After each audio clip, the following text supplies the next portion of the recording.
Okay, so welcome po mga kaibigan muli dito sa Bible Study for Busy People, The Truth Will Set You Free Ministry.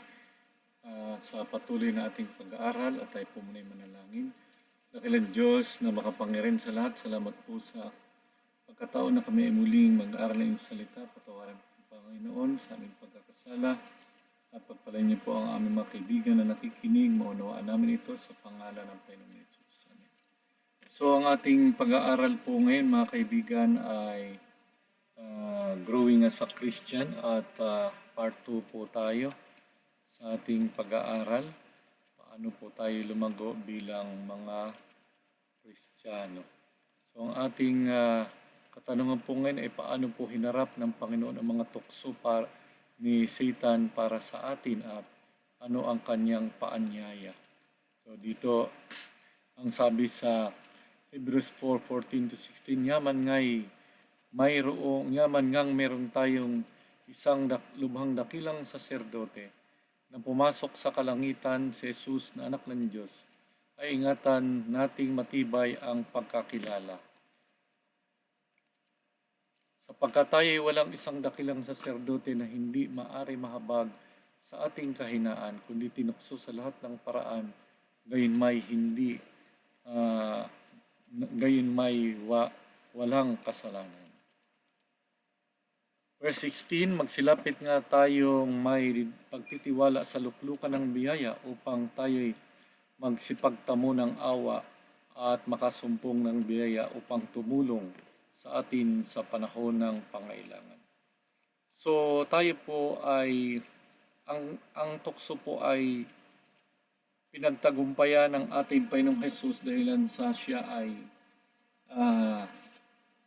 pumasok sa kanan ng lukulukan ng Ama sa karangalan ng langit at tinukso sa lahat ng bagay pero hindi nagkasala ang ating Panginoon. At gayon din naman, tinukso siya sa lahat ng bagay katulad natin pero hindi siya nagkasala, kaya ang paanyaya po sa ating mga kaibigan ay tayo ay lumapit sa Panginoon sa kanyang luklukan ng awa. Yan po ang paanyaya na binigay sa atin. Okay, so bakit po tayo ay mayroong pag-asa na tayo ay lalago kay Kristo? Dito po sa John 5:14, ito ang nasa ating pagkakatiwala na sa Kanya na kung tayo humingi ng anumang bagay na ayon sa Kanyang kalooban ay didinggin niya tayo. So kung ating hinihingi po ay ayon sa Kanyang kalooban, tayo po ay mayroong tiwala na tayo ay didinggin ng Panginoon, mga kaibigan. Kapag ang ating hinihingi ay ayon po sa Kanyang kalooban.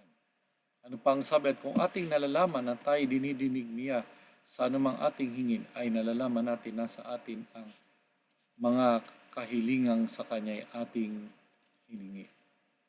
So, saan po tayo makakatagpo ng kalakasan sa ating pamumuhay bilang isang Kristiyano? Sa Marcos 1:35, nagbangon siya ng madaling araw at na madilim pa na ang gabi at lumabas at napasa ilang dakong ilang at do'y nanalangin. So, ang ating Panginoong Jesus dumanas din ng mga tukso, pagsubok, pero hinarap niya ang mga tukso ng pagtagumpayan niya dahilan po sa panalangin. So, dito po tayo makakatagpo ng kalakasan kung paano ang Panginoon ay nagtagumpay sa pagsubok dahil sa panalangin. Ganon din naman po ang bawat isa sa atin kung tayo ay manalangin. Ano ba ang pangako ng Panginoon sa Mateo 7:7? Magsihingi kayo at kayo bibigyan, magsihanap kayo at kayo makakasumpong, magsituktok kayo at kayo'y bubuksan. So ito po ang napakagandang pangako ng Panginoon. Kung tayo hihingi, tayo po ay bibigyan. Jeremiah 29:13, ano pa ang sabi ng Panginoon? Inyong hanapin ako at ako'y masusumpungan ako pagka inyong siyasatin ako ng inyong buong puso. So, ang Panginoon po ay matatagpuan kung atin siyang hahanapin. Yan ang kanyang pangako kung hanapin natin siya ng buong puso.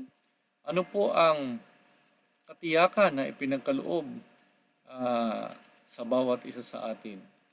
Pilipos 4:19, ang sabi, at pupunuan ng Panginoong Diyos ang bawat kailangan ninyo ayon sa kanyang mga kayamanan sa kalwalatian kay Kristo. So yung ating mga kailangan, alam ng Panginoon na kailangan natin, pupunuan, ipagkakalob po sa atin ang pangako ng banal na kasulatan. Kung tayo naman po ay napakahina at tayo nakikipagbaka, no?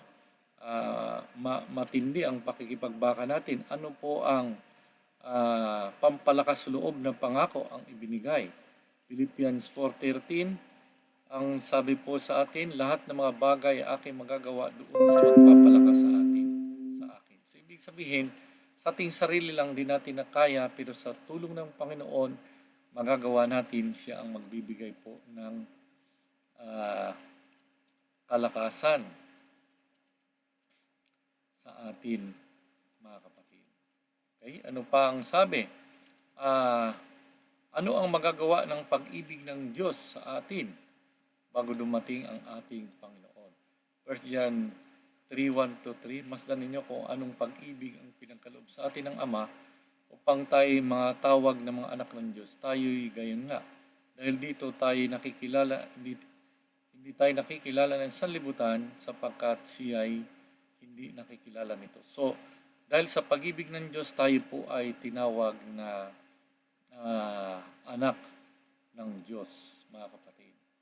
Sabi dyan sa 1 John 3:1-3, mga minamahal, ngayon nga ay mga anak tayo ng Diyos, hindi pa nahayag kung magiging ano tayo, nalalaman natin na kung siya ay mahayag, tayo ay maging katulad niya sapagkat siya ay ating makikitang gaya ng kanyang sarili. So, tayo po ay sinasabi na mga anak ng Diyos. Ano pang sabi dito sa verse 3? Sino mang mayroong pag-asang ito, sa kanya ay naglilinis ang kanyang sarili, gayan din naman siya na malinis. So tayo ay may pag-asa na tayo anak. Kung tayo po ay nagkakasala, nagiging anak ng dyablo, pero kung tayo nanampalataya, nanalangin, naglingkod, ginaganap natin ang kalooban ng Diyos, tayo po ay anak ng Diyos, mga kaibigan. Ano ang sinabi ng Panginoong Hesus tungkol sa kanyang sarili? Ang sabi dito sa Hebrews 1 verse 2, kaya yamang nakubkob tayo ng makapal na bilang ng mga saksi, itabi ng mga walang liwag ang mga bawat pasan at ang pagkakasalang pumipigil sa atin na ating takbuhin, may pagtitiis ang takbuhin ilagay sa ating harapan. Verse 2, masdan natin sa Jesus na gumagawa at sumasakdal sa ating pananampalataya, na siya dahil sa kagalakang ilagay sa harapan niya ay nagtiis ng krus na winalang bahala ang kahihiyan at umupo sa kanan ng lukluk. Dahil ang Panginoon tinukso, nagtagumpay, umupo sa kanan ng luklukan, siya po, mga kapatid, mga kaibigan, ang sumasakdal ng ating pananampalataya. Pag nanampalataya tayo, hindi agad tayo sakdal. Pero ang Panginoong Hesus ang sumasakdal. Siya ang sabi diyan sa ating pananampalataya. Tinutulungan tayo, pinapalakas tayo ng Panginoon. Sapagkat siya po ay nakaranas na tuksohin sa lahat ng bagay, nagtagumpay, nanalangin. Ganon din naman kung tayo po ay manalangin, nagtagumpay ang Panginoon.